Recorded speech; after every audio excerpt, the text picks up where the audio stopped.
Welcome. You've now been locked into an episode of Dad Tough. Dad Tough. Bringing you your weekly injection of any and everything dad, husband, and man. So sit back, grab a beer, get rid of that pesky wife and kids, and get ready to dive into fatherhood, marriage, men's health, youth sports, and a bunch more nonsense coming straight to your screen, headphones, and into your hearts. Sometimes being a dad is tough, and sometimes you gotta be tough to be dad. Are you dad tough? What's going on, guys? Welcome back to another episode of Dad Tough. I'm your host, Blake Brown, and today we got the privilege to sit in with Mr. Mike McErlane. He is the co-owner and founder or president of JYM Supplement Science. What's going on, buddy? Hey, what's going on, Blake? How you doing, bro? I'm doing pretty good, man. I'm glad you could join us, man. I know you've got a busy schedule. Pleasure. Yeah, no, I appreciate this. As I told you earlier, just finished up training myself, so just ran right in here and getting the day going again. Heck yeah, man. Well, I'll tell you what. We are going to start this thing off right. We're going to do what I call a shot and story, where we take shots and you tell us a little bit about yourself. This segment is brought to you by... Oh, it ain't working. Now, hold on 1 second. It is brought to you by High Ridge Spirits, the distillery. If you've not checked this place out, guys, definitely check it out. It is a great atmosphere. Their alcohol is brewed and distilled in Florence, Alabama. And like I said, great atmosphere, guys. There's live music there almost every day of the week. And they also have open mic night on every Wednesday. So make sure you sign up on that list if you want to tell a story, sing a song, tell a joke, whatever you want to do, guys.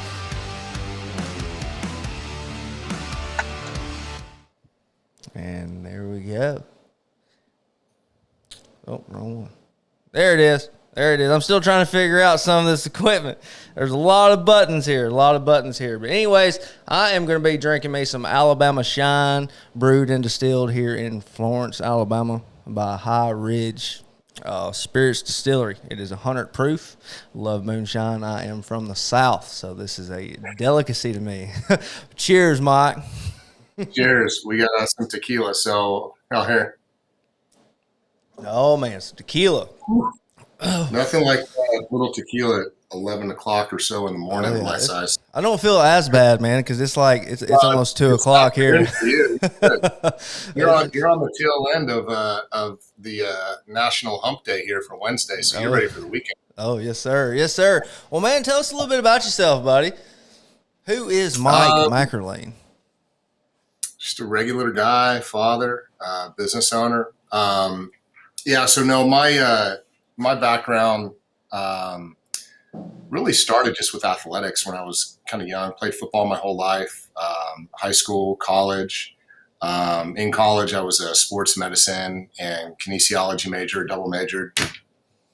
Had a short little run at trying to do some after college professional football.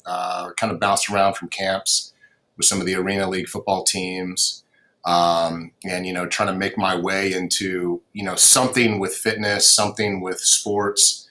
And that kind of just, put me at the right, it's funny. Everything in my life has always kind of stemmed from the gym, my career, my wife, and, so my whole life has always kind of been around fitness and athletics. And so just kind of staying, focused on that as my core. It's opened up a lot of opportunities and just kind of led me to where I am today. And so where I am today is, as you mentioned earlier, own a supplement company called JYM Supplement Science with my partner, Dr. Jim Stepani.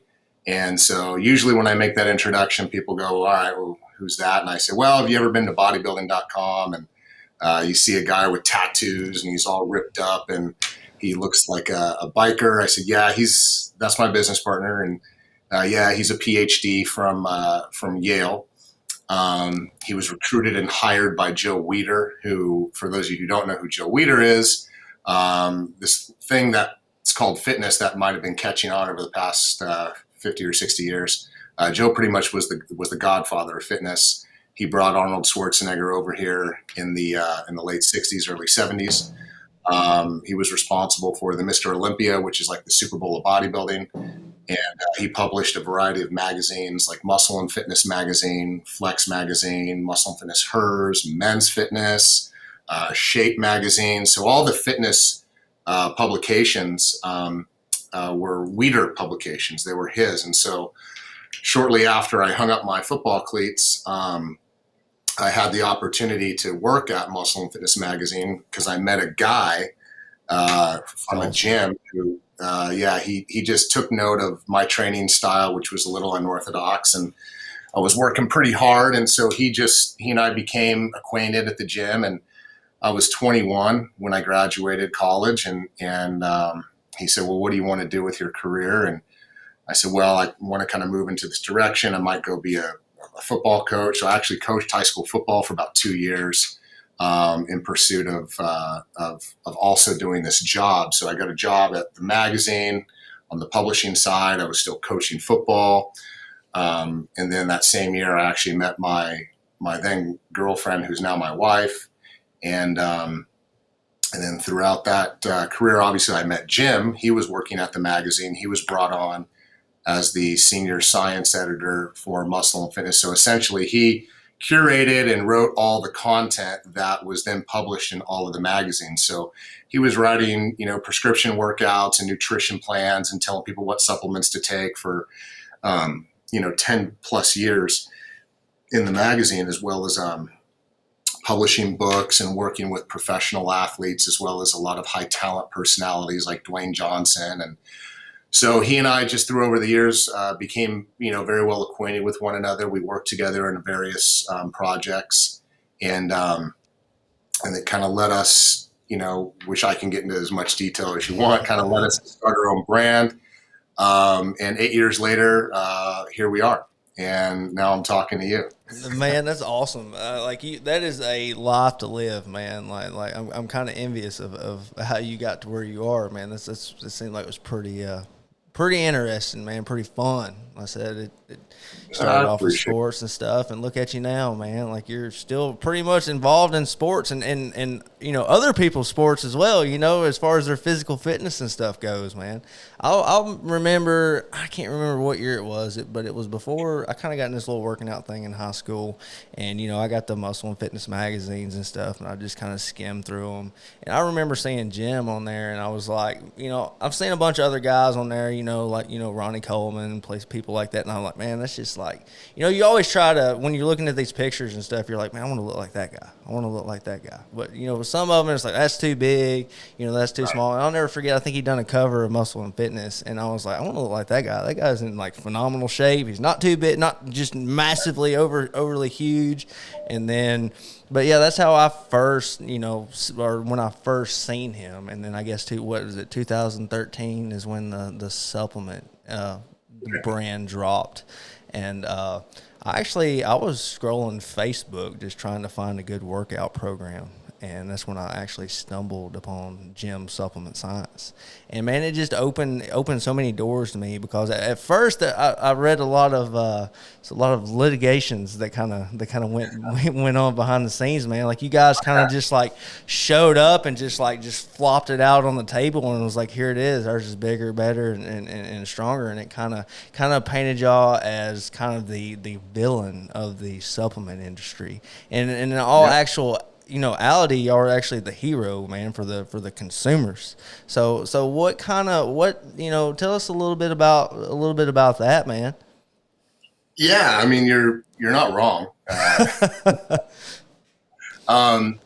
So what's interesting about Jim is Jim never wanted to be, I think, a version of who he is today, in terms of, being seen as, this kind of fitness icon in a way in our industry, and truth be told, we were working together So he started in 2002 at Muscle and Fitness. I started just a year later in 2003, and I was 22, and Jim was 12 years older than I was. So he got recruited. He was doing research in a lab. He was literally watching rats run, um, uh, writing research papers. He was doing research for the Department of Defense. So like during the Gulf War, there was a lot of um, high extreme conditions in which the soldiers were being put into, and being over in Iraq and in the Middle East.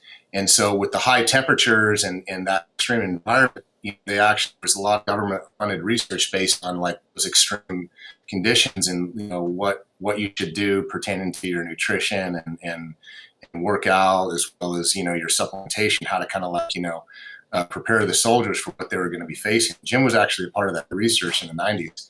That's awesome. And then he actually he was awarded the Gatorade Sports Science Award for beginning research on, I forget exactly the topic, but he was an award-winning scientist at Yale.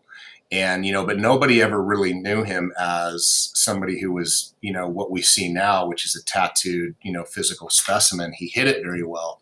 And even 6 years into the magazine, I had a relationship with him. I mean, his office was right upstairs. Joe Weider's office was right upstairs. So we were all in the same space. And I remember my first week on the job, I actually ran into Joe Weider. So I'm 22 years old, and Joe Weider comes walking down the hallway. And he's like, hey, I'm Joe, I'm like, what? I'm like, a little fan, kind of went fangirl a little bit.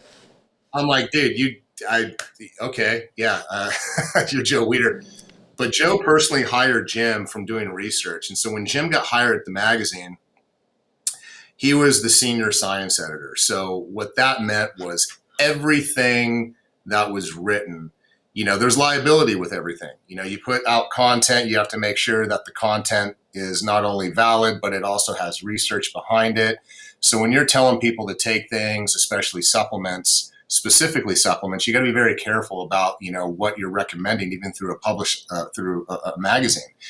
So Joe's intent was to get the smartest guy in the industry who understood supplementation and who had, the pedigree that Jim did.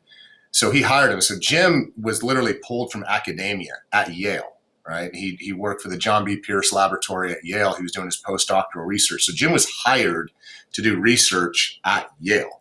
It's not like you get a lot of these guys, no disrespect to anybody else who gets PhDs, but they get their PhDs and, they stay at home with mom, and, then they keyboard warriors and they raise their PhDs, but they really didn't do anything with them.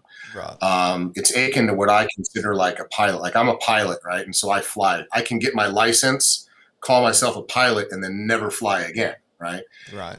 You have to continue to practice what you're doing. So Jim did that for many years.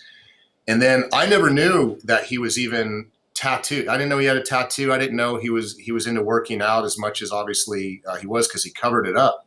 So when he used to come into the office, he would wear collared shirts, long sleeves, slacks. And for 6 years, we would go on trips together, and I never even knew that he had a tattoo. He didn't quite get it up to the neck yeah. and all that. Yeah, he's completely covered now. Yeah, he is. So what you see now, I think, really spawned because around 2005, nothing was being done with muscleandfitness.com. And so I was hired originally to do the publishing, advertising, marketing for all the supplement companies who were advertising in the magazine. So what I would do is I would go upstairs. I would meet with like the editorial department, Jim being the main guy who I would go to because he would write 90% of what was being put out there. And I'd ask him, I say, okay, Jim, what are you writing about next week? Or just pick his brain. He'd say, well, I'm writing about protein. I'm writing about casein. I'm writing about, beta alanine. And then I would take that information. I would go, I had a client list of all the advertisers, BSN, Champion Nutrition, Gaspari, Muscle Tech, pretty much all the brands, Optimum Nutrition. So all these different brands, and I would go out to them, and it was a small group, and we'd say, all right, hey, Jim's writing about this article in the next issue. It's going to be on page 65. If you guys want to advertise on the right-hand side with your products to kind of match up the editorial content with his, it's a line for the consumers to see, like, oh, he's writing about protein. Here's your protein powder, being offered on sale at GNC or whatever. So that was essentially the job I got hired to do. And then it kind of took a turn because I was young, and so the internet was just starting to become a thing. And I was actually working on my own website in the background, just kind of like, I was always an entrepreneur at heart. So I was doing a lot of stuff with the bands and with different training. Actually, what got me my job at Muscle and Fitness was the fact that I would train with the bands and the free weights, and I was the guy doing a lot of unique, like I said, unorthodox stuff in the gym, and that kind of got me there. So, oh yeah, and the bands I will say are definitely humbling, man. A lot of people don't really realize right? the capacity that bands will do for you. It's pretty pretty challenging, man. Because I know that y'all done the band challenge at home, and the COVID thing was going on, and it was just as intense, if not sometimes more intense, than actually using the free weights and stuff. Yeah, the research on the bands is unique. Actually, for my senior thesis in college, that's what I did. Is I actually did it was a small little study, but when you're sports medicine, kinesiology, or anything, you always have to kind of do your senior project that basically says, here's what I learned, put into some type of work, and then you present that. And so mine was on the topic of do bands and free weights have a significant difference than just training with free weights alone. And without boring you with the details, I realized that yes, statistically, you have much higher levels of strength increases if you use the bands in combinations with the free weights. And so Jim and I talked a lot about that, and I think that kind of earned a mutual respect between this guy and myself, because it wasn't like we would just be talking about, ways to advertise and monetize the content. There was other stuff. So that was my job, is to kind of do that, get as much revenue driven into the magazine by way of the advertising, and just connecting the dots between editorial and the advertisers. And that led me to kind of really say, well, I see the future in websites. I see the future in muscleandfitness.com and Flex Online and Muscle and Fitness Hers. So I kind of lobbied, said, hey, if no one's running these websites, I will. And so I got the opportunity. Back then, they were just websites that were PDFs of the magazine. So if you went to muscleandfitness.com, it was just an archive of all and some of them were literally like pictures of each page of the magazine, and there was a PDF. So there was all this traffic going to Muscle and Fitness, and I had a great relationship with bodybuilding.com because they were one of my accounts. And so I was just trying to merge all this multimedia online together. And that led to a conversation with Jim saying, hey, you write all this content in the magazine, but it would be nice if maybe our conversations could be captured via video. So I think I always saw myself as like, the eyes of what our consumers were, because I got to see everything behind the scenes. I helped run the Mr. Olympia contest for 10 years. My first bodybuilding show was being backstage at the Olympia, standing right next to Ronnie Coleman and Jay Cutler and Dexter Jackson, so I fast tracked myself into the, kind of the top levels of the fitness on the business side. And I wanted to take advantage of that. And so with Jim, I didn't realize who he was until we started doing this online stuff. And we went down to Houston, Texas to do a seminar with Powerhouse Gym. And I went to the airport to pick up Jim as well as Gunther Schlierkamp. And Gunther was one of our Weider athletes, former Olympia. He placed third, I think, in the Olympia. He was a top 5 bodybuilder in the world. And I remember I picked him up, and I see Gunther, you can't miss him. And then all of a sudden I see this other, and I realize this Jim, he's wearing short sleeves, he's wearing shorts, he's tatted, his arms, he basically looks like what you just put up on the screen there. And I'm like, dude, I've known this dude for 6 years, and I didn't even realize he had a tattoo. Like, it just blew my mind. And so we went to the seminar, and Jim got up and spoke at the gym. And I just remember sitting in the back and the entire gym stopped. And because they were just as awe-inspired as I was, that, he was introduced as the PhD of muscle and fitness, this doctor from Yale, but yet the dichotomy of like him looking like what you see, it raised curiosity. And I just remember sitting in the back and going, dude, this guy is just amazing. Not only do I know him so well from, his position of academia, but now he's marketable. Right. And so that's what we did. So he and I just took it upon ourselves to covertly just do our own thing. And we did a video series online called Muscle and Fitness Raw. And once he got on camera, the first video we ever did was him in his garage doing a reverse grip bench press. He had toolboxes on the shelf and everything in the back. And the video just kind of blew up once I put it up on muscleandfitness.com. And then that's when everybody started really calling and saying, hey, saw what you and Jim are doing, and bodybuilding.com being one of them. And so bodybuilding.com, that's what led bodybuilding.com to say, well, we want to do like a workout program with Jim. So Jim did his first Shortcut to Size a year later after we kind of relaunched the websites. And that was around 2008, 2009. And once he got on bodybuilding.com, and then now you have not a couple 100,000 people on Muscle and Fitness. Bodybuilding.com, there's like 40 million unique visitors to that site. Right. Once he got on there, it was like game over. Everybody just really flocked to him. And so I would start getting phone calls from all these advertisers saying, hey, what are you guys doing online? And we were starting to now take what Jim would write in the magazines and put it to video. So rather than having an article about Jim saying, here are the 5 best pre-workout supplements to take, we were now doing that online. And I realized one thing when we were there at the magazine was that when you see something on a cover of Muscle and Fitness, I got an issue when it says like, the 5 best, I'll show you, Blake. But, all right. You have, I got all the old issues here, but, it's like, protein power, right? Like it would be on the cover here. You open it up as a consumer, you're thinking, I'm going to read this article and they're going to tell me what I can go find on like a GNC shelf or a bodybuilding.com. But that wasn't how we did stuff in the magazine. It wasn't how Jim said to do it. Jim was always talking about ingredients. He never mentioned a brand. So when he was telling people to take protein powder, he was telling them to take a specific type of protein powder.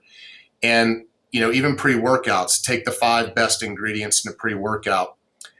He wasn't saying go take, this brand of pre-workout and this brand so you could easily make the decision when you go into the store. He was telling you what was literally written on the back of a label, which nobody at that time knew what the hell they were taking. Right.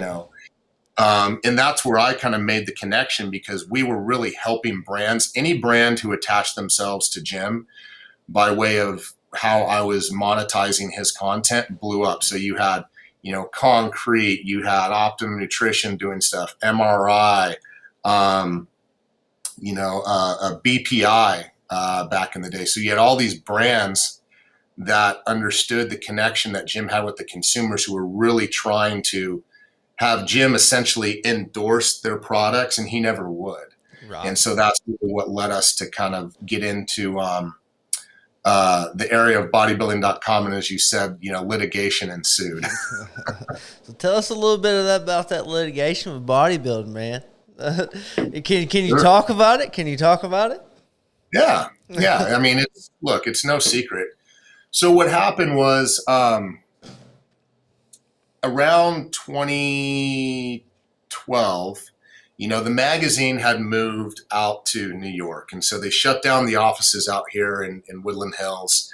And they wanted to move everything out to New York. And so actually my job and Jim's job, large in part, were reconsidered because we were supposed to move. And I said, look, I have a family here. I can't do it. I said, but if that's the end of my career at Muscle and Fitness, as well as Jim, just understand that you guys are going to lose revenue, because it was Jim and I and a programmer.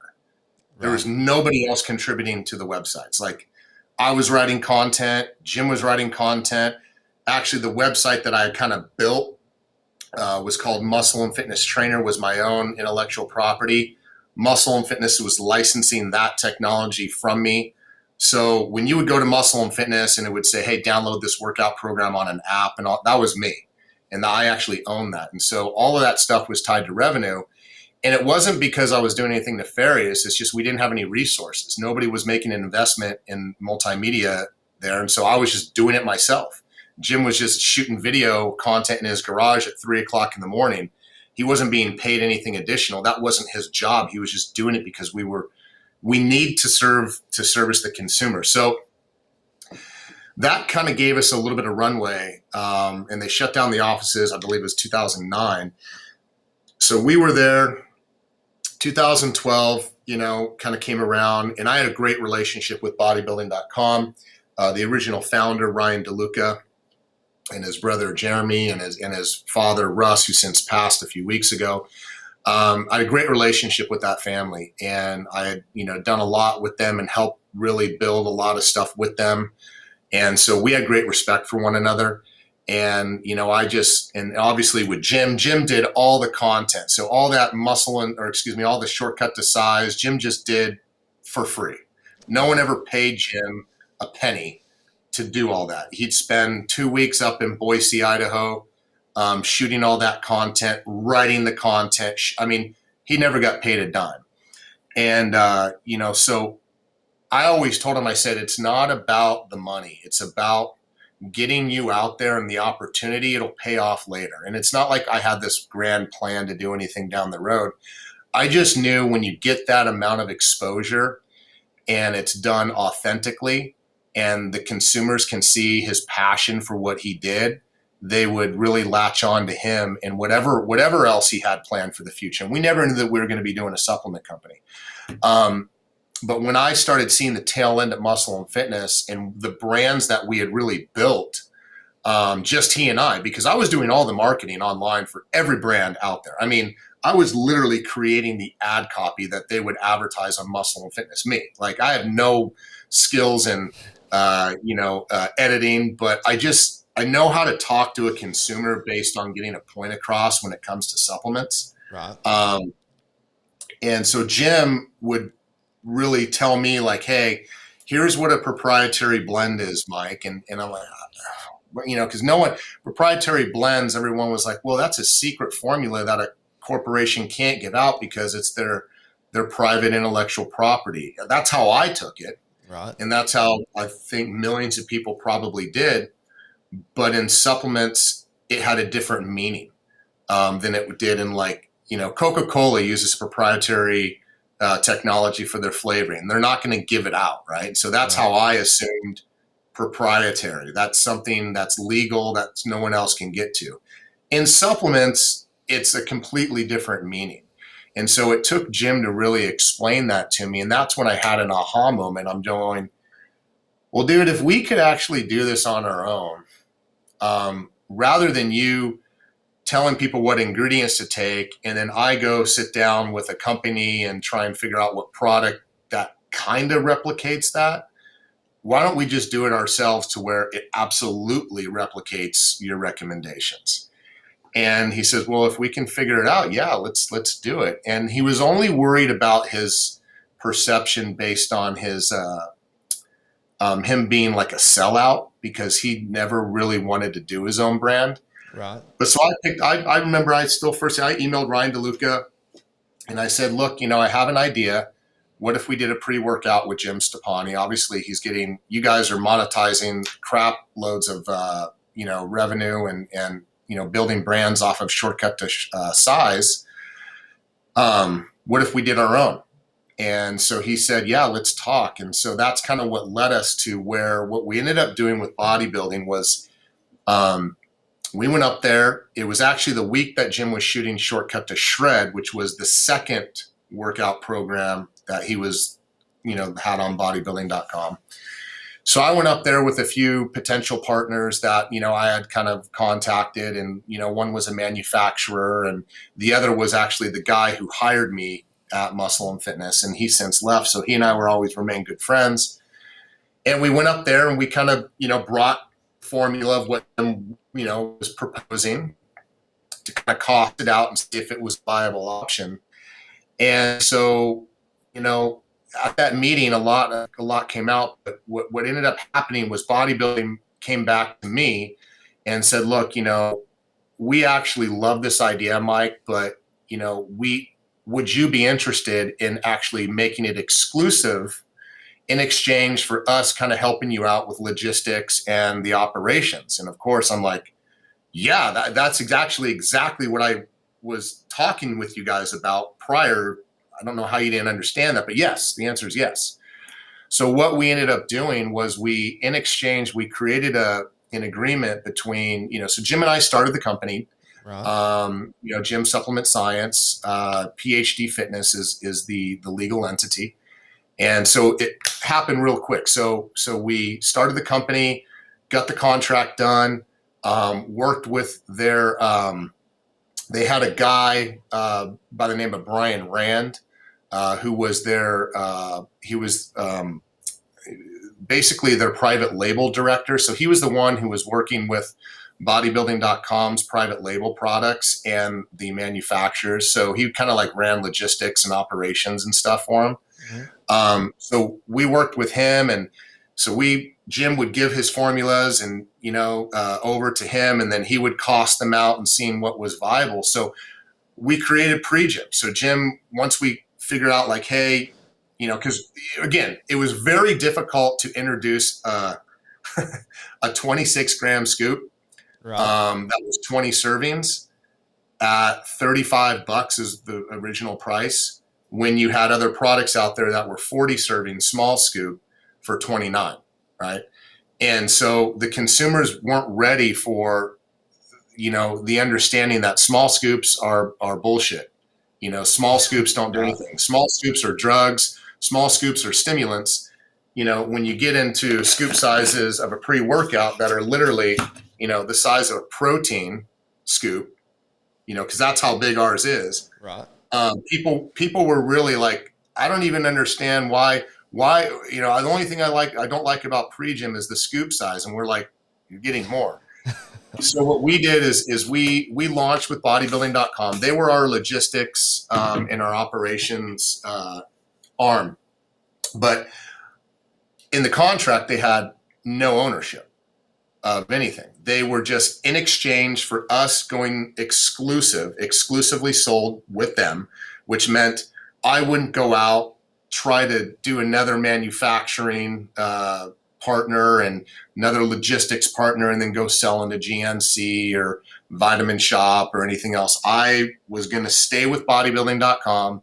Jim and I were going to stay with bodybuilding.com for 3 years, as long as they would basically run logistics. So when the ordering took place and we had the products produced, it would get shipped directly to their warehouses and then on to the consumer. And Jim and I did all the media. So in the beginning, it was pretty rocky just because, we were saying a lot of things that, as you mentioned, we kind of became almost like the pariah of the industry, because every pre-workout out there were these small scoop little bullshit nothing. They're still out there. We're still up against it. So when we started coming out saying, hey, look, turn your label around and, even on your protein, like here's how to know if your protein powder is screwing you. Look down here. If you see amino acids listed in the ingredients in your protein, the chances are that protein powder is screwing you. You're not getting whey protein. You're getting cheap amino acids. And every brand out there at that time was spiking pretty much. I mean, almost every brand. There were some that were trying to do it the right way. They just didn't have Jim to be able to explain it. And they didn't have Jim as a formulator. These were just guys trying to do it their own way. But right. Large in part, the big brands out there weren't doing right by the consumer. And so we had to talk about it. We had to tell people, go look in your supplement cabinet.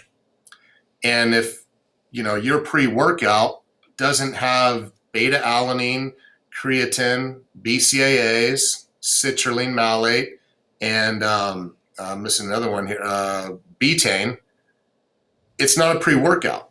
Right. It's like saying, I'm going to go do a chest workout, and you do one set of 1 rep of bench. That's essentially what you're getting out of that pre-workout is nothing. You might be getting one ingredient that for just a little bit. So that's why the scoop's so small, because everything else in there is a stimulant. Right. Everything else in there just gives you that, psychotic feeling to where you spike high on energy, you crash low, and that's one thing I can honestly say with taking the pre-workout, man. Like, it gives you a good sustained energy through your whole workout. And then afterwards, you don't have that come down. I mean, you really don't. It's just a sustained energy, and I love it. I do. I love it. And that's the thing about this, guys, is like he's not paying me to say stuff like this. Like, I actually reached out to him and was like, "Hey, Mike, man, I'd really love to have you on this podcast.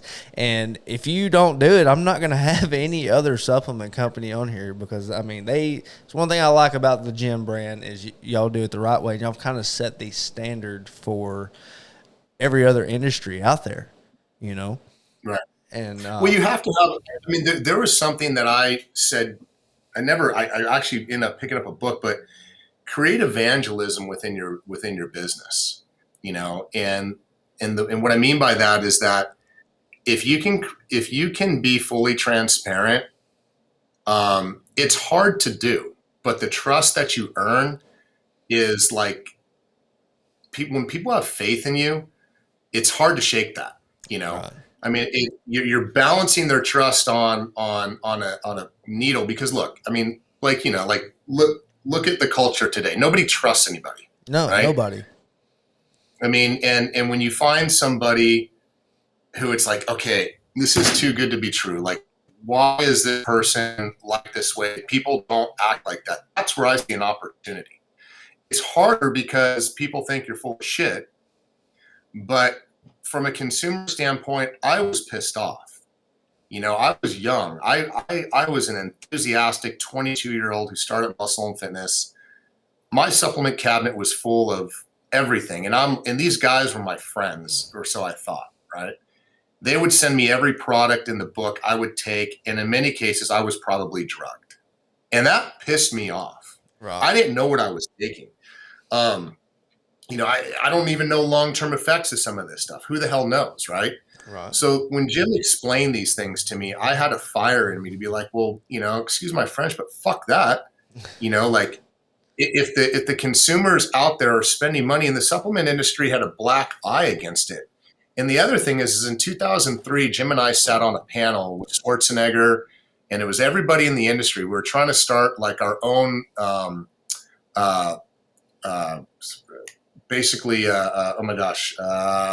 regulatory body in the industry that was not deemed necessary by, some lobbyist group in Washington who was getting paid by pharma. Right. So what we wanted to do is we wanted to have like, all right, let's get all the brands together, the top brands in the industry, the retailers like GNC, Bodybuilding, Vitamin Shop. Let's get Muscle and Fitness. That's where we were.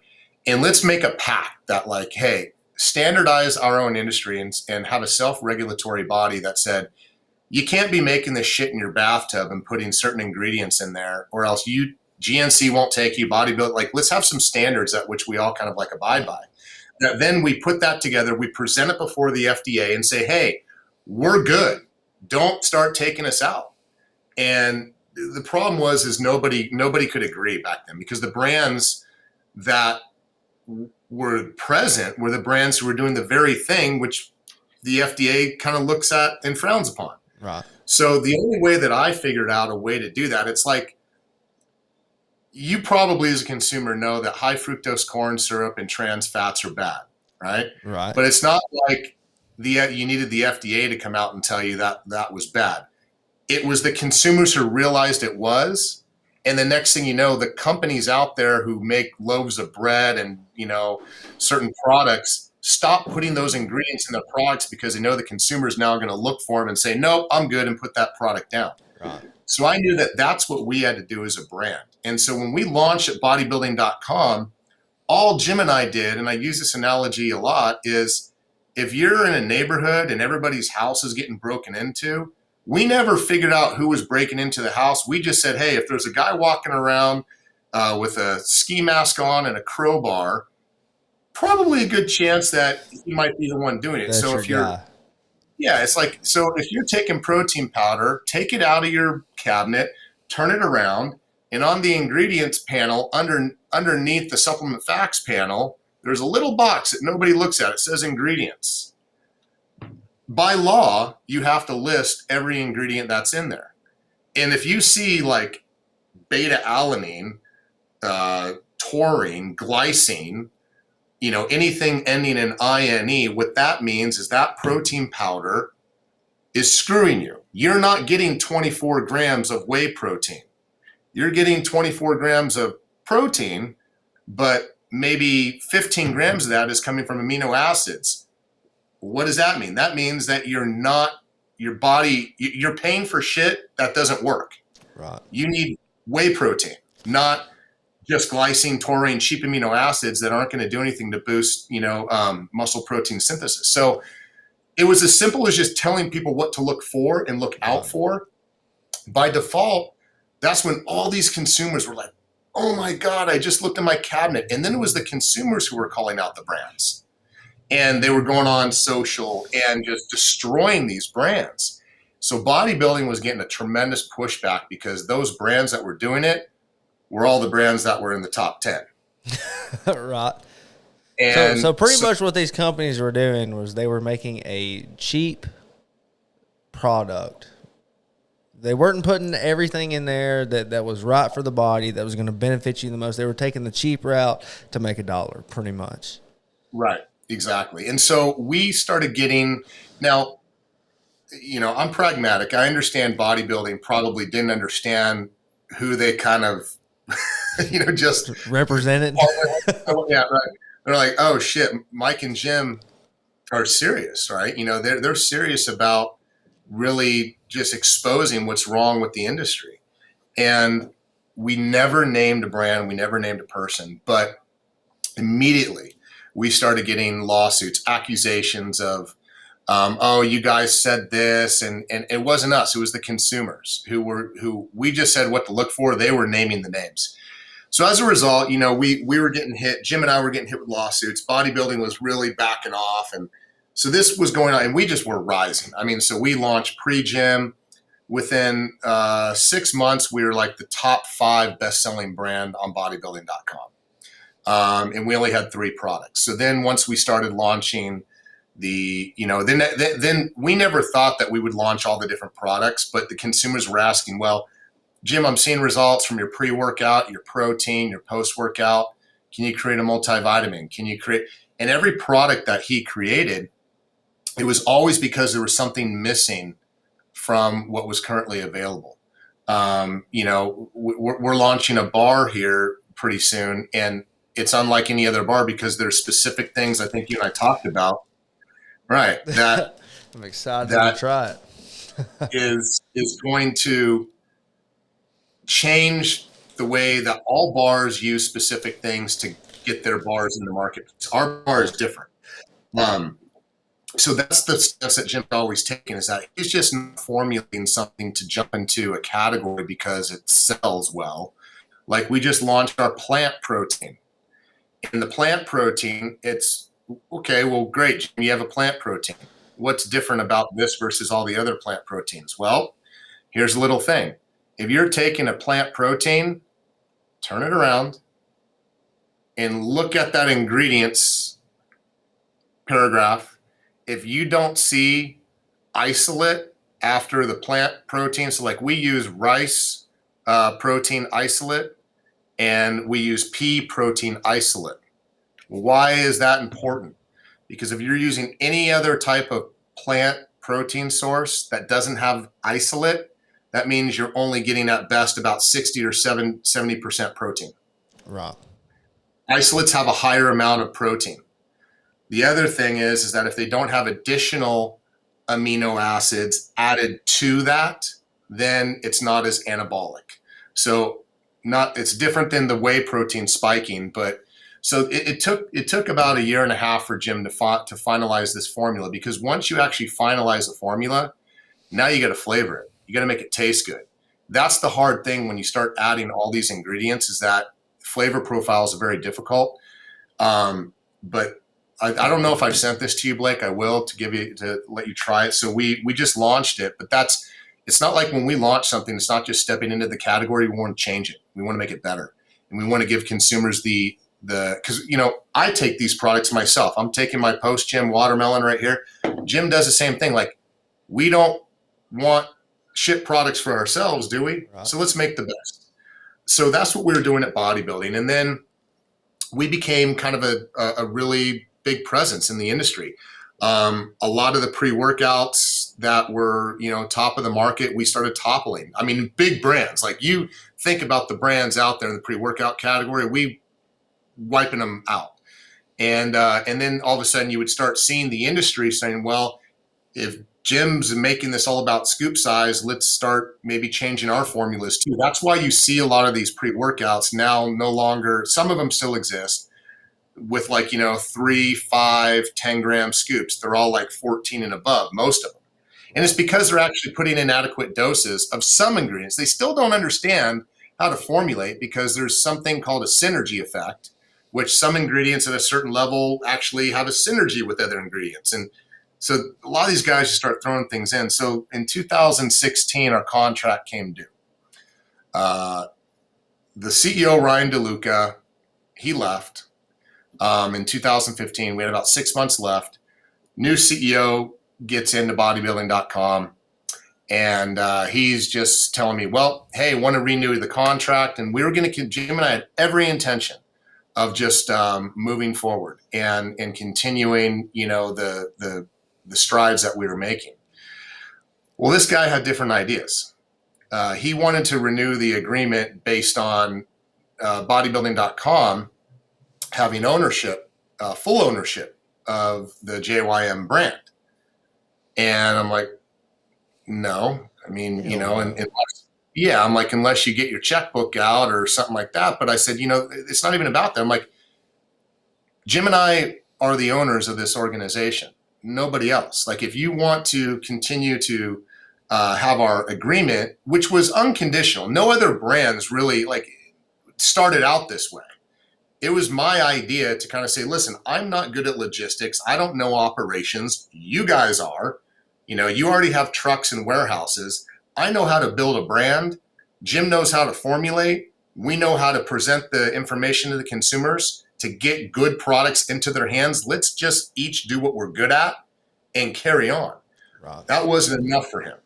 He wanted everything. He wanted... And realistically, it's because, he had a group of investors who were looking at bodybuilding.com back then, and we were a pretty big revenue source for him. And so he wanted that added into their portfolio. Right.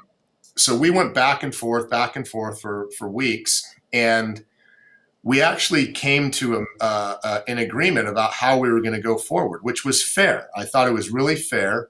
It held each of us accountable to where if once again, as I mentioned, people don't trust one another.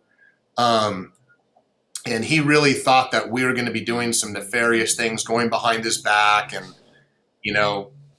undercutting him and selling, our product. That trust come in that you were talking about earlier. Right. Yeah. So I said, look, let's sign a document, if I do this, you get X. If you do this, I get X. And so we actually had a go forward agreement. I'll never forget. It was the Friday before in 2016, around June. So bodybuilding.com always has their big event up in Boise. It was the weekend before that. He was moving to Texas. He was moving his family from Texas to Boise. And on Friday, he goes, hey, we're good. Let me get through this weekend, and I'll talk to you next week. We'll finalize the agreement. We'll move on. I said, okay, fine.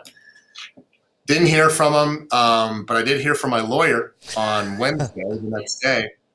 And he says, Mike, some bad news. Bodybuilding.com is suing you and Jim in federal court for ownership over the Jim brand for $100 million. And yeah. And I just said, so I text the guy. I was like, I guess I got your answer. And I sent him the link to where the litigation had been filed, which was in Boise. And of course, he responded, and he said, "Sorry, we couldn't make it work." And he called me right away, and I just You know, how candid can I get? As candid as you want to, buddy. Yeah, so he was pretty fired up for some reason. He thought that he heard a rumor that Jim and I were doing something, which we weren't, of course. And he says, I'll fucking bury you, and I got more money than you guys, and there's nothing you can do about it. And I just told him, I said, well, Richard, I said, you can go fuck yourself. And I hung up the phone. Yeah. And so from there, I'll never forget, 2 days on a plane heading to Texas to talk to a new manufacturer, because they stole the company from us. They had all of our inventory, which we had no access to our pre-gym, or all our products were in their warehouses. Wow. So it wasn't like I didn't want to give like a cease and desist or anything like that, because I didn't want the consumers to not be able to get the products. Right. So Jim and I had to kind of stay silent, and it was difficult because it was basically like somebody came into your house that you invited, and then when you go outside, they change the locks, call the cops on you, and just claim ownership over the house. Right. And all your guests, AKA consumers, are still in there. You don't want them to stop having a good time. Right. So you just, what are you going to do? You're not going to torch the house. So I just said, well, we have no other choice. We got to figure out how to do this without bodybuilding.com as our logistics partner. And so we already had a lot of interest from GNC and a lot of others. And this had never happened before. I mean, I've been in the industry at that time for, 13 years. And I never heard of literally, a brand just having all their stuff stolen pretty much. And now it's, in the court system, and you have to kind of figure out how that's going to work itself out. Right. So we just said, the hell with it. We dug our heels in. We had nothing to rub together, Jim and I, but our own finances. And we had staff here on the media side. We were building out our media team. So I had employees, and Jim and I just sucked it up. And a lot of swift talking on my part. We got started with manufacturing and called GNC. GNC was a great partner, a gentleman by the name of Kevin Malaberty, who's still there.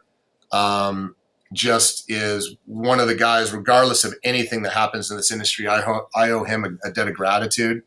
He really stood by us to help, kind of get us into GNC under the circumstances of potentially being brought into the litigation, which GNC actually did. Bodybuilding at that time. So you have one individual who was responsible for all this. I want to make it clear. Bodybuilding.com as an organization is an amazing organization. The people who were there, the people who are still there, were amazing. This was one guy who came in as CEO for a short period of time who just created all this mess. Right. But needless to say, it was still a mess. But in 3 months, I figured out how to do everything that they did logistically. And we launched into GNC with a full-scale launch. But now you had this kind of story that broke loose, that this guy at bodybuilding.com, that CEO, he called in a lot of favors to some of these other websites and some of these tabloid things to really create a smear campaign against us, to try and further get us to come back and negotiate to him. It was all a tactic to get Jim and I to succumb to what he wanted, which was inevitably ownership over the brand. Right. And come crawling back. And we just wouldn't budge. And so, he put out statements and, had all this stuff just being flooded to the marketplace and about falsities and accusations that Jim didn't formulate his own products. They actually did. And, how Jim was just an athlete and all this, this BS. And then once we launched into GNC, that kind of, kicked things up a notch. And it was a big mess, because you had consumers who were like, well, wait a minute, like your products you have different flavors in GNC, you have flavors over here at bodybuilding, the labels are a little bit different. Like, what do we do? Where do we go? And we tried to stay silent about it. but we just couldn't any longer. And then that's when Jim and I sat down, and so this guy, we found out that this guy, what he had planned was when we launched in a GNC, somehow through a wormhole, I got ahead of, he was going to be putting out a massive email statement to all 40 million consumers of bodybuilding.com about Jim Stepani, bodybuilding.com, and I got a hold of it. Don't ask me how, but I got a hold of it. and I read it, and I'm going, oh my God, if this guy puts this out, like, this is just a bunch of lies, number one. But he's sending this out. He's going to send this out to 40 million consumers that he has access to, which is essentially large in part the industry. Right. And I'm like, Jim, we got to get ahead of this. We have to put a statement out. We've been quiet on this matter. You have to come out via video and let's break your silence. And that's what we did. So we actually named the video Breaking My Silence, where Jim pretty much addressed this as much as he could from a legal standpoint. So we got ahead of it. Fortunately, that video took off, and then his statement came out the next day. And then all of a sudden there's this big thing, and it even got worse. And it wasn't until Jazz Kradalik, who Jazz is now the still current CEO of bodybuilding.com, came in. He and I met a few months later after we launched in a GNC, and he just said, and I said, well, what happened to your CEO? He says, well, he's still there, but he's kind of on his way out. So long story short, they exited him, gave Jazz the reins, and Jazz was as much of a fan and still is as much of a fan of the brand as any of our consumers. He knew what was going on was wrong. Now, there was shared responsibility into how bad things got, but again, we never struck first. And so Jazz and I worked, and he is one of my closest and most dear friends to this day. But the amount of work that he and I did to kind of harmonize the brand back together with bodybuilding.com to where now everything was uniform.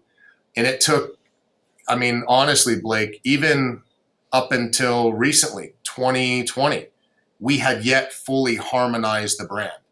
I mean, you're talking about a ton of product out there in the marketplace, a ton of media that we had to kind of, put out there to try and really explain to the consumers what had gone down in a way that most consumers don't care. They just want to take their products, go to the gym, get results. Right. But we still felt like as an organization, as open and transparent as we've always been, this was something we didn't necessarily want to try and, just sweep under the rug should we be asked about it.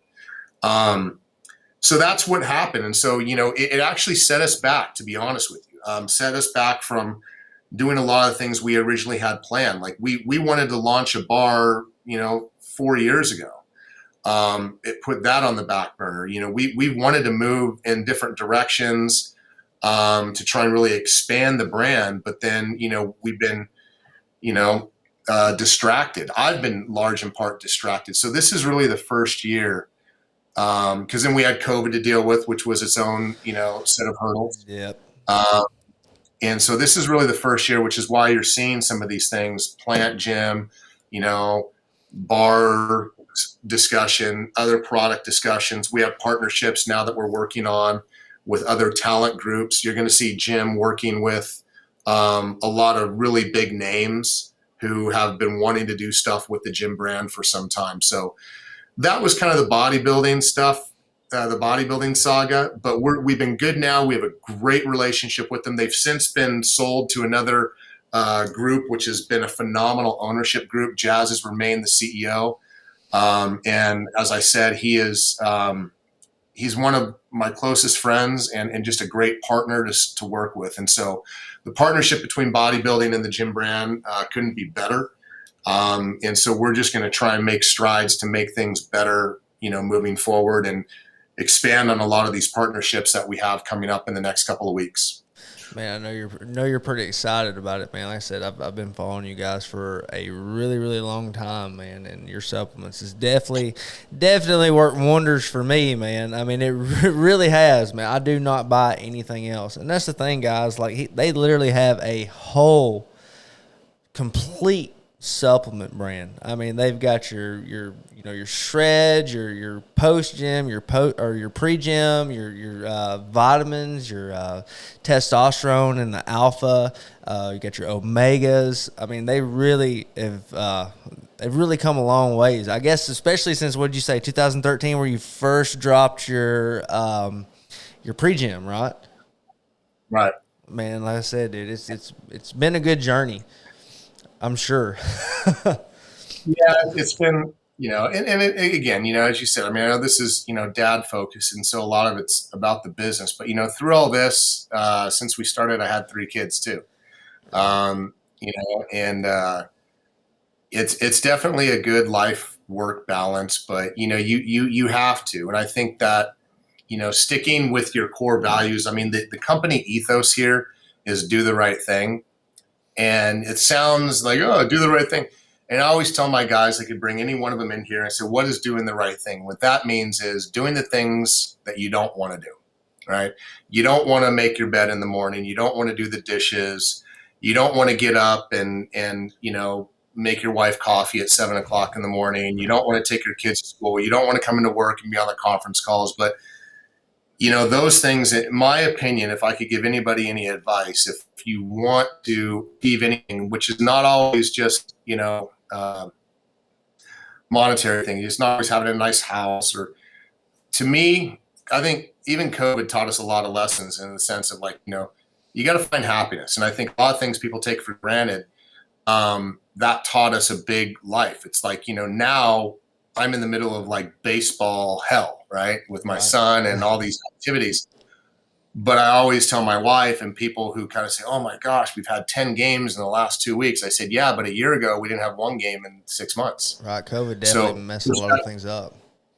It did. And so I think, but with happiness and with achieving things, it's like working out, Blake, and this. It's like if you want to bench 400 pounds, you're not going to step underneath the bar and then bench 400 pounds. You got to start with little weight, that light weight that guy at the gym said you got to do more of, right?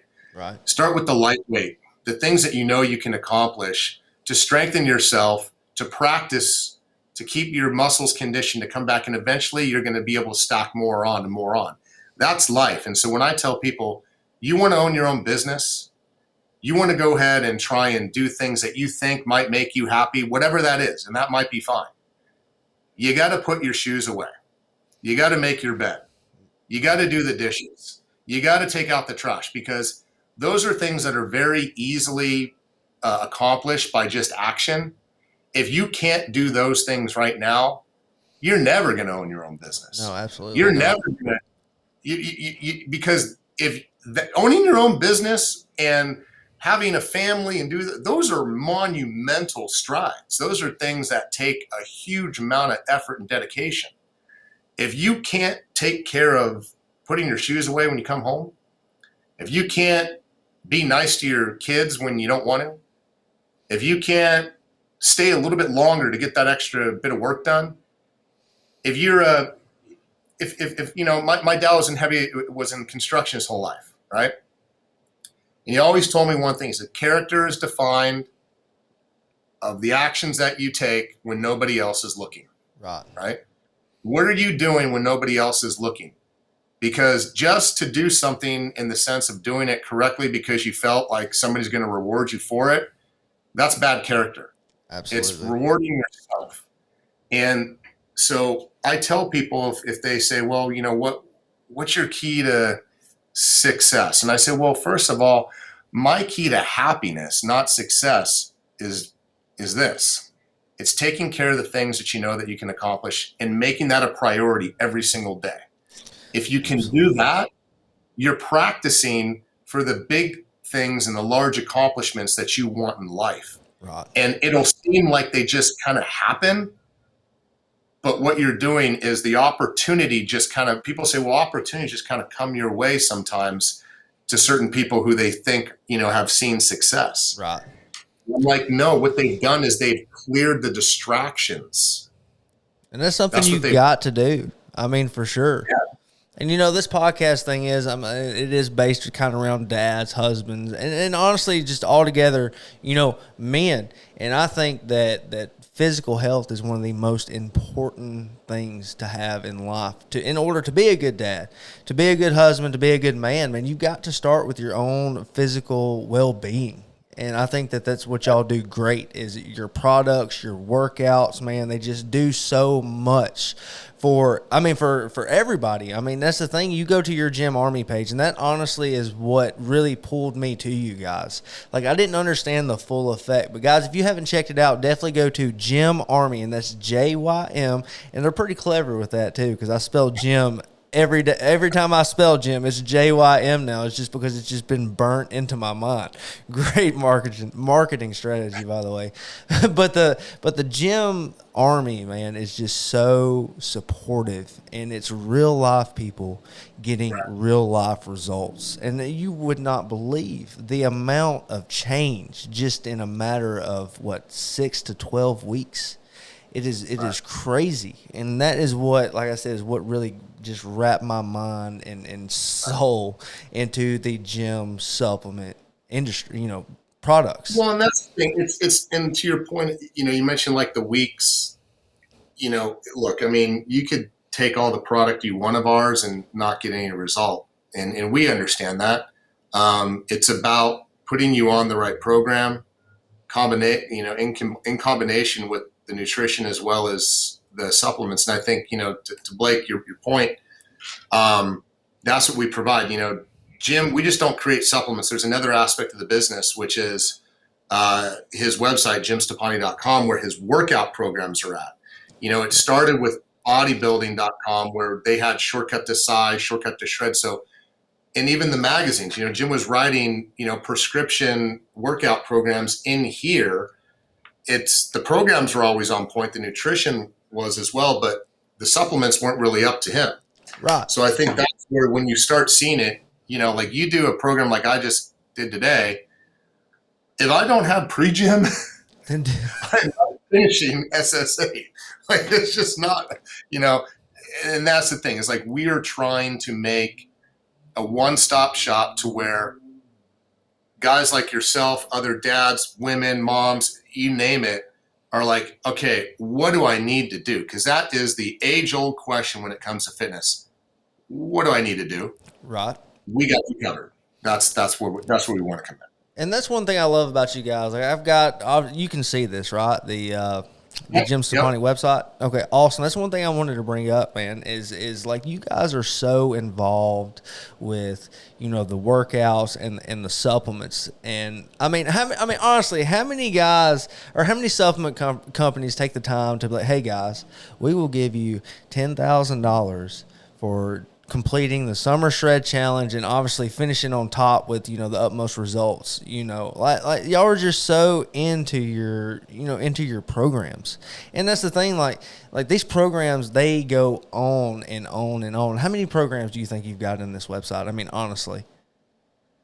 Yeah, well, so there's two different categories that we have programs, right? So we have what we call featured workout programs, which mean there is a 4, 6, 8, or 12-week program that has its own diet, that has its own training overview. And that's like, here's the package. Here's 4 weeks, 6 weeks, 8 weeks, 12 weeks. Here you go.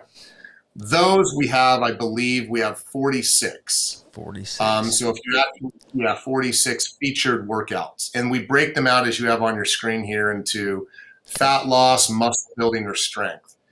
Now, there you go. So these are all examples of like drops, and you can see underneath where it says drop set countdown or show time, it tells you the number of weeks. You have 4 weeks, and we do it based on like, all right, the least amount of time that you're going to get out of a featured workout is a month. At least it needs to be a month.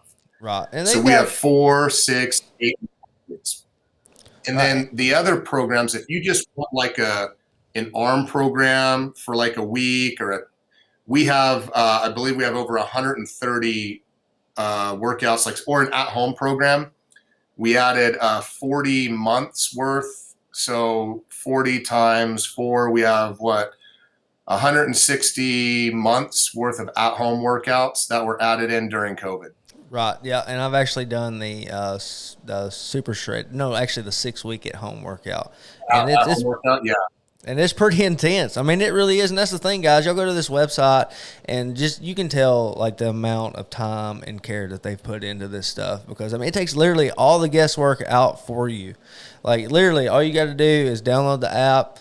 And once you get signed up to their membership, like it walks you through everything. It keeps track of your weights. It goes through like detailed descriptions on your meal plans. Like they've got a lot of great material on here. Like it goes from people that's been working out for 20 years to people that's just started working out for the first time. Right. And that's another thing. Go ahead. Better. No, it's going to get better. No, yeah, no, absolutely. And that's the thing. Like you go to this Gym Army, like you just scroll through here, man. It's just real people putting in real work, getting real results. And that's one thing that I respect about it and love about it. One of the guys was messaging me, letting me know his kid wasn't going to be at my little training conditioning camp for football there. But yeah, man, like I said, it's great. I mean, everybody's so supportive. You get in here and like you don't really you don't get like any kind of bashing really. It's all supportive. And like I said, that's one thing that I just absolutely love about this industry, this brand. Like y'all do a very good job, and even you yourself, like you're on Gym Army. I try to be a lot, and that's the thing. How many people can you say that literally takes the time out of their day to actually give you information on your products, and you're there answering all kinds of questions. You're on there, a lot, and you're very involved. And that's one thing I do love about the gym brand is y'all genuinely care. Well, I appreciate it. We do. I mean, I think it starts with, that ethos that you said. It's like, doing the right thing.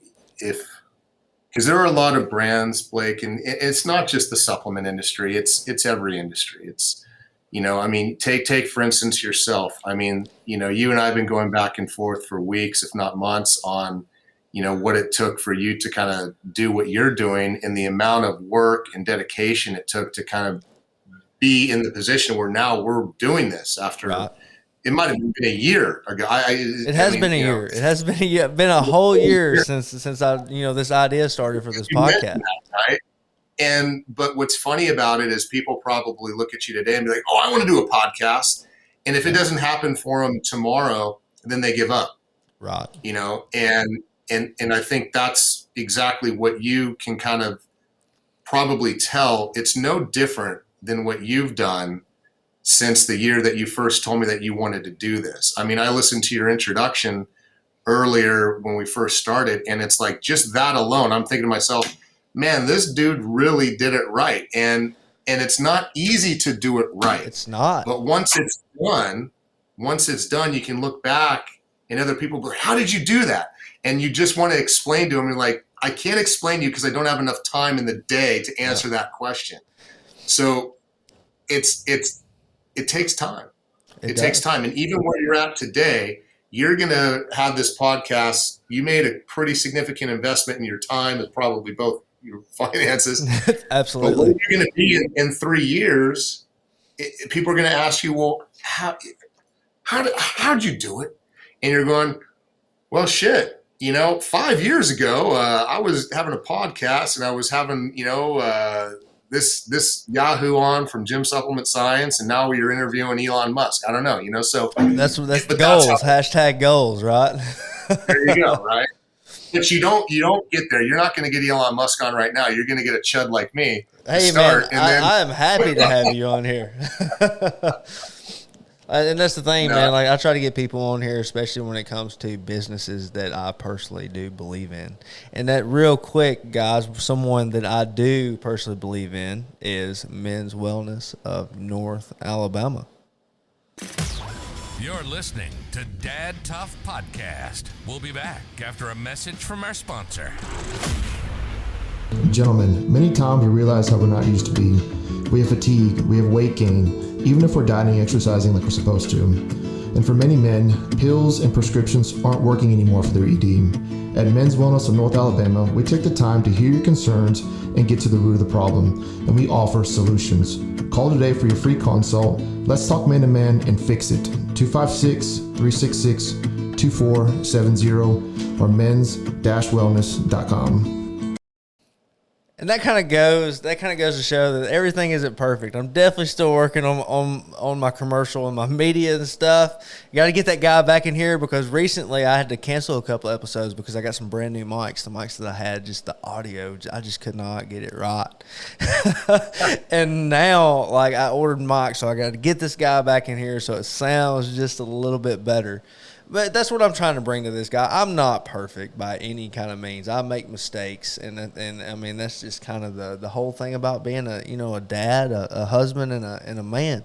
I'm trying to bring to this some people or scenarios where people can relate to, because this thing ain't like, hey guys, follow me. I'm going to make you the best dad, the best husband, the best man that you can be. Because I honestly, am nowhere near, but I do strive to be. That is a difference, that I do have.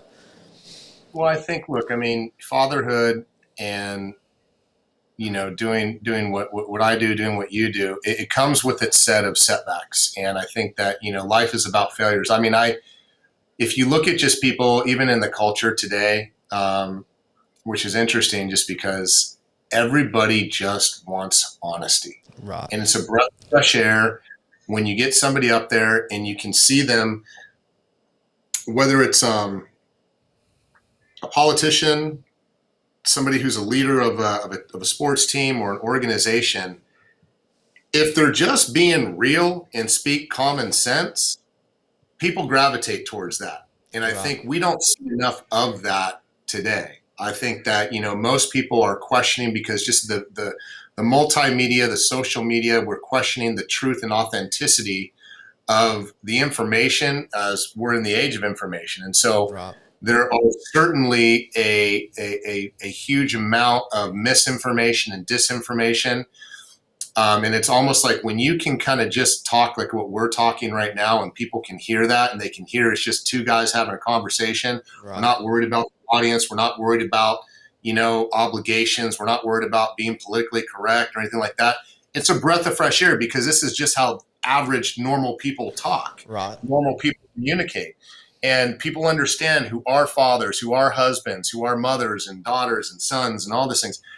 No matter your level of your social and economic level of where people perceive you to be, everybody's just normal. And I've met and dealt with, you name it. I mean, from, political figures to, millionaires and billionaires and, celebrities. And I'll tell you one thing is that I am myself no matter what. I mean, I literally roll up like this, like t-shirt, hat backwards, shorts. And every single person who I've ever met has always said, dude, it's nice that you're just, you're not trying to be something that you're not. You're genuine. Yeah. And I think it goes a long way, especially in business. I mentioned the litigation stuff with bodybuilding and all that. To get over that and looking back on it now, and the things that happen, the conversations that happen, and what was done for us, and without every single one of those, I mean, you're talking GNC taking a huge risk. You're talking about manufacturers who started to manufacture the products for us, these suppliers who provided us our ingredients. All these people took risks because of Jim and myself. And every single one of them, it was like this. I remember I met with the chairman of the board for GNC, and he was the interim CEO. Let me stop you right there for just a quick second. And we are back. Had to take a quick bathroom break. Go ahead with what you were saying, buddy. No, it's perfect timing. No, we were just talking about like how, being real and authentic, I think, in every aspect of your life is, people say, well, I want to be a better person. And yeah, there are certain things you can do that, there are rules that we all kind of live by. And, but I think the biggest one is just be authentic in yourself and unafraid to share your opinions in a non-confrontational way, but in articulate way that you understand, know your facts, and you tell truth. And I think that, so many people, we're all in seek of truth, no matter what or what we're doing or who we are. And that's in business. I've always found that to be the most rewarding thing. Is somebody told me a long time ago when I started working at Muscle and Fitness, he was in publishing for a long time. I was 20, 21, 22. And he was super excited because he was actually a huge Muscle and Fitness fan. And he says, Mike, and I'm like, I don't know anything about publishing. I barely know how to type. And he said, be honest in what you don't know, and you'll find out those who actually can help you will. Right. And dude, I mean, it's, you take that to the bank when you're in search for, a good loving wife or husband or business. And an example of that was never more present than when I sat down with the CEO, as I mentioned, GNC, when we were desperate, had the company stolen from us, didn't know what to do, didn't have a pot to piss in. I had responsibilities with my family. I actually, that same year, my wife was pregnant with our third. And, I sat down with him, just like I said, hat backwards. This is who I am. I can't be any more real. I'm not going to bullshit anybody. And I sat down, his name was Bob, and it was him and a couple other guys there. Jim showed up, and I naturally take up all the oxygen in the room. So I was doing all the talking, and I said, Bob, here's the deal. I said, I know you guys are looking over, the lawsuit, and your lawyers are, probably going to make recommendations about what you should do. And maybe it's too risky for you to take us on because you guys might get brought into the lawsuit. I said, but I don't give a shit. I said, I'm here to try and do what's right by the consumers. No matter what, if this thing does go to court, I said, we're going to win. I think your lawyers will probably see that. It's all about risk assessment. And I'm like, I'll make a commitment to you right here, right now. You will never find somebody who is more dedicated to a brand, to the consumers, and to making this partnership work than me. I said, I'll bend over backwards for you. I'll do whatever I can to make sure that we have a great launch. And I said, and this is a forever partnership as far as I'm concerned. And he looked at me. He's just like, I like what I hear. Let's fucking roll, and we just, and they ended up getting brought to the lawsuit, but because we never, and even now, I think through COVID, that was a big thing. GNC went through a bankruptcy that put us in a very, very difficult position. Right. And we could have come out of that with a different partnership with GNC. But I chose to stay true to what I had committed to, because how was I going to sit there and beat them over the head during a situation that was difficult for them when they didn't do the same thing to me? Right. And, regardless who's at the helm, I couldn't sit there and say, well, I'm going back on my word now because circumstances are different. And you know what? We got through it. And now we're doing things where we're at. And I'm a firm believer, what kind of, what you put out, you get back. Right. And it's never been easy. But it's about, as I said, just always doing the right thing. And it comes in ways and where it's really hard to do it. It is. And it's so hard. It's so hard, especially when you have people in your ear, lawyers, and I've had lawyers in my ear for 8 years telling me what to do. But if you stay to your convictions, if you can really pick something that you can hold on to that, really exemplifies your character, to where when you walk out of the room, people say, man, that motherfucker right there is a good dude. That is, to me, happiness. Absolutely. It's not success. It's not money. when people remember you for who you truly are, and it's a good thing, that's success. Absolutely. Absolutely, man. Like I said, I couldn't have said it any better myself, for real. But anyways, guys, we are running on about an hour and 30 minutes, which is a little bit longer than what I normally do. But hey, man, I enjoy it. I didn't even really have to say anything. Like, this dude I just need you to just come sit in this chair and just do this thing for me, man. It has been a pleasure. Pleasure's all mine. Next time I'll have the headsets and the mic set up. Awesome. And that's the thing, guys. This is just kind of a little bit of the backstory about Gym Supplement Science. Mr. Mike McErlane here has agreed to doing a 1 episode a month with me. So be looking forward for another episode. Like I said, I'm super excited about this. I do believe that men's fitness is probably the number one thing in being the best man, best husband, best father that you can be. Because if your body is just not operating at optimal performance, man, you're gonna slack in a lot of areas, and that's gonna also include being a husband, being a father, and so just overall the feeling of being a man. Like I said, Mike, I do appreciate you coming on here, man. This has definitely been my favorite episode yet, for sure. But until next time, guys, what'd you say, buddy? I said, look forward to more. Absolutely. Until next time, guys, I really appreciate it.